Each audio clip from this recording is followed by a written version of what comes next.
வணக்கம் நண்பர்களே. இன்றைய கதை கலெக்டர். கதை எண் 60. சொல்பவர் எஸ். தண்டபாணி, பொள்ளாச்சி. அன்று விவசாய பெருமக்கள் தங்கள் மாவட்ட கலெக்டரை சந்தித்து குறைகளை தெரிவிக்கும் நாள். விவசாயிகள் மாவட்ட கலெக்டர் அலுவலகத்தில் பெருமளவில் குவிந்திருந்தார்கள். தண்ணீர் பற்றாக்குறைதான் பெரும் பிரச்சனை. அடிக்கடி ஏற்படும் மின் தடையால் கிணற்றிலிருந்து நீர் எரிக்கும் பெரும் பாதிப்பு ஏற்படுகிறது. இதற்கு ஒரு தீர்வு காணாமல் இந்த கலெக்டரை விடக்கூடாது என்று பேசிக்கொண்டார்கள். இது அப்போது நடந்த கதை. காலை மணி 10 சரியான நேரத்தில் கலெக்டர் கூட்டரங்கிற்குள் நுழைந்தார். கூட்டம் ஆரம்பமாயிற்று. கலெக்டர் சார், விவசாயிகளாகி எங்களுக்கு விவசாயம் தவிர வேறு தொழிலும் எதுவும் தெரியாது. எங்கள் தோட்ட கிணறுகளில் தண்ணீரின் அளவு மிகவும் கீழே சென்று விட்டது. மழையும் இல்லை, ஆற்று நீர் பாசனமும் இல்லை. பாசனத்திற்கு நாங்கள் கிணற்று நீரையே முழுமையாக நம்பியிருக்கிறோம். தற்போது பெரும்பாலும் மின் சப்ளையே இருப்பதில்லை. ஒரு நாளைக்கு 2 அல்லது 3 மணி நேரம் கூட மின் சப்ளை இருப்பதில்லை. அதனால் மோட்டாரை இயக்கி நீர் இருப்பதில் பெரும் தடங்கள் ஏற்படுகிறது. இத்தனைக்கும் நமது மாவட்டத்தில் உள்ள நெய்வேலியில் தான் மின் உற்பத்தியாகிறது. எனவே அங்கு உற்பத்தியாகும் மின்சாரத்தில் நமது தேவைக்கு போக எஞ்சியுள்ள மின்சாரம் மட்டுமே வெளியே அனுப்பப்பட வேண்டும். இல்லை என்றால் இங்கிருந்து நாங்கள் யாரும் வெளியே செல்ல மாட்டோம் என்று அங்கிருந்த விவசாயிகள் அனைவரும் ஒருமித்த குரலில் கூறினார்கள். சரி என்று சொல்ல கலெக்டருக்கு அதிகாரம் இல்லை. அதே நேரத்தில் பட்டென்று முடியாது என்றும் அவரால் கூற இயலாது. அப்படி முடியாது என்று கூறினால் சூழ்நிலை கெட்டுவிடும். அங்கிருந்து அவரால் வெளியேறக்கூட முடியாது. நீங்கள் கலெக்டரின் இடத்தில் இருந்தால் இதை எப்படி சமாளிப்பீர்கள்? ஒரு நிமிடம் யோசித்து முடிவெடுங்கள். ஓகே.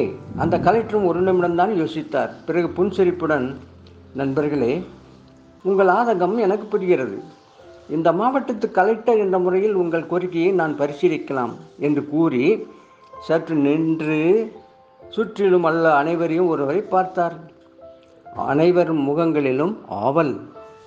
கலெக்டர் மீண்டும் தொடர்ந்தார். இந்தியாவில் உள்ள அனைத்து மாவட்ட கலெக்டர்களும் இதே போல குறைதீர்க்கும் நாளை நடத்தி வருகிறார்கள். அதில் அனைத்து தரப்பினரும் கலந்து கொண்டு தங்கள் குறைகளை மனுக்கள் மூலமாக முறையிடுகிறார்கள். வட நாட்டில் உள்ள நாசிக் என்ற இடத்திலும் இது போன்ற குறை தீர்க்கும் நாள் நடைபெறுகிறது. அங்குள்ள மக்கள் தங்கள் கலெக்டரிடம், ஐயா, நாங்கள் மிகவும் ஏழைகள், வறுமை கோட்டிற்கும் மிக கீழே இருக்கிறோம். பணப்பற்றாக்குறை நமக்கு பழகிவிட்டது. இவ்வளவிற்கும் நாணயமே நமது ஊரில் தான் தயாரிக்கப்படுகிறது.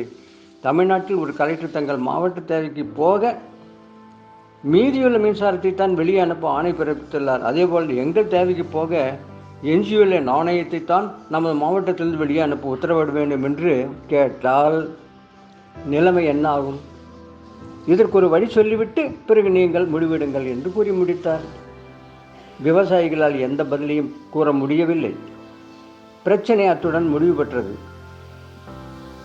இது போன்ற சமாளிப்புகள் ஒரு IAS அதிகாரிக்கு மிக மிக முக்கியம். இப்படிப்பட்ட சமயோசித புத்தி அனைவருக்குமே உள்ளது. ஆனால் உரிய நேரத்தில் நமக்கு அது தோன்ற வேண்டும். படிக்கின்ற அனைவருக்குமே ஒரு குறிக்கோள் உண்டு. நமது பிள்ளைகளிடம் நீ என்னவாக ஆக விரும்புகிறாய் என்று கேட்டால் இன்றும் கூட பெரும்பாலோர் தான் ஒரு கலெக்டராக வேண்டும் என்று தான் கூறுவார்கள். இது நமது இரத்தத்தோடு ஊறிவிட்ட ஒன்று. அவர்களது ஆசைகளை நிறைவேற்றுங்கள். நன்கு படிக்க வையுங்கள். கலெக்டராக என்னென்ன வேண்டும், என்ன தகுதி வேண்டும் என்பதை போன்ற விவரங்கள் வாட்ஸ்அப் மூலம் வந்து கொண்டே இருக்கின்றன. அவற்றை பாருங்கள்.